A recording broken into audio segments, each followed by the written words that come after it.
Hello, I'm here at the Canyon Valley along Santa Maria Road, Bulac, Santa Maria, Bulacan. It is for sale by the owner, 120 square meter. Ang frontage niyan, eto ha, kasi ayan o. Ito siya. Ang frontage niya, 10 by 12, facing southeast. Si Baka nakatingin. Ayan.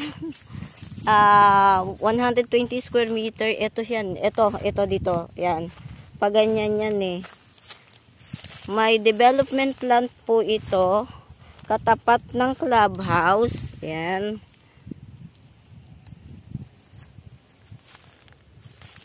$120.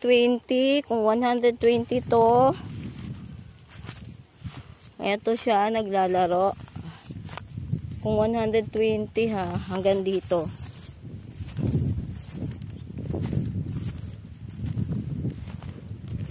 Dito siya.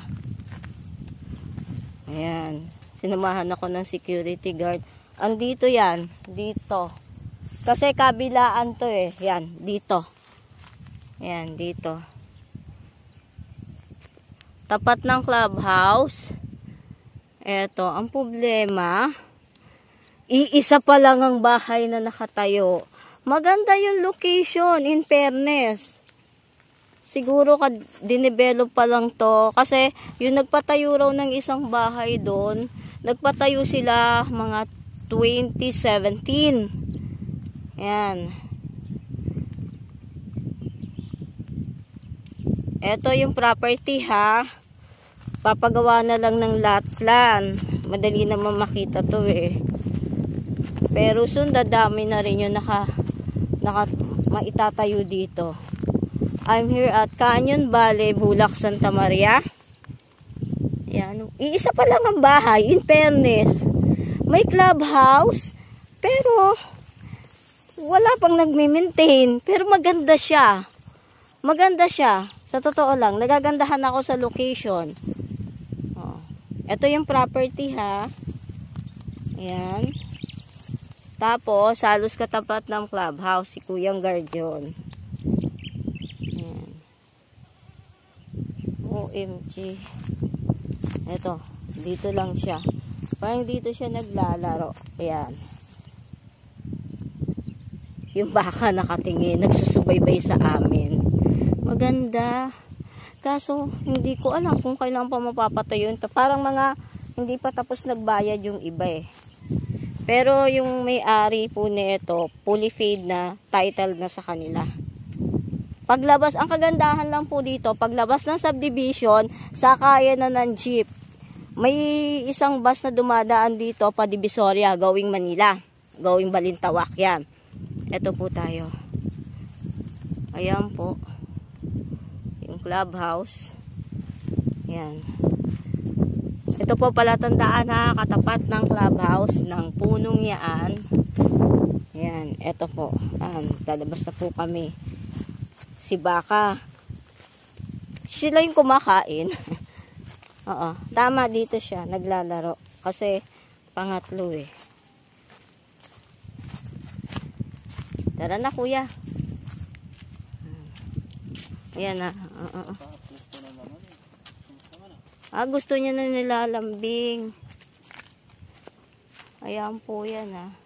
Kasi kung 10 by 12, 12, 1, 2, 3. Andito po yung property. Pangatlo siya.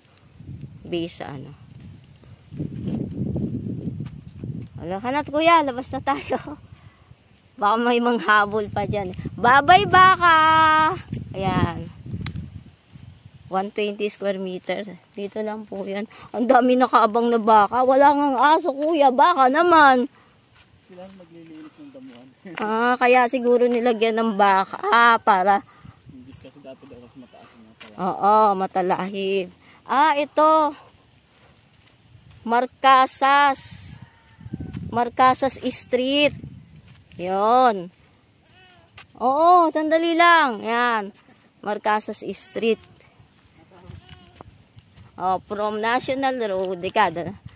Kumbaga, diretso lang to, national road. Ano na to, no? Main road na siya. Oh. Sa ngayon, iisang tao pa lang po ang nakatira. Magandang location. Sa totoo lang. Oh, nag-aano siya.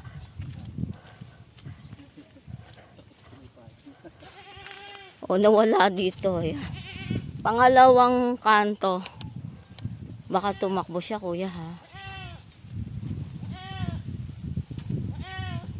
Oo, oo. Oo. Oo.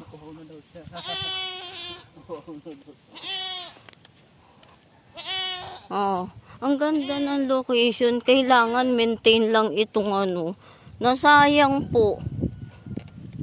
Parang parang hindi mo malaman kung may mga, alam ko may mga may-ari ito eh.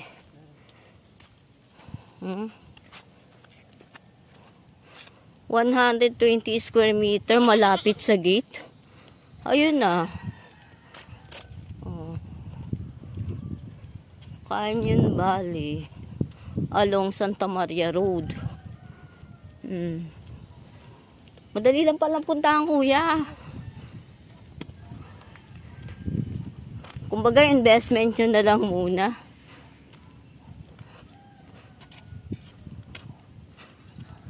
Oh, eto na. Labas na to.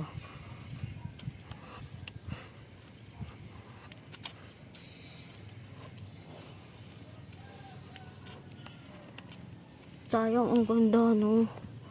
Bakit nabaliwala? Isang bahay pa lang may nakatayo. May swimming pool. Hindi nga lang na-maintain. Anong nangyari? Ha? Kasi wala pa pong nakatira. Kung may nakatira na yan, meron na yan. Isa lang ang bahay.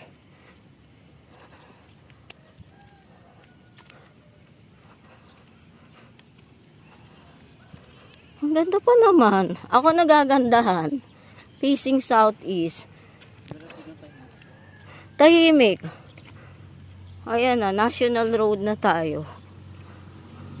May jeep po dyan going bayan ng Santa Maria. Tapos may jeep going naman ng Sampol pa San Jose del Monte. Ayan na. Ayan na po. Bye from now.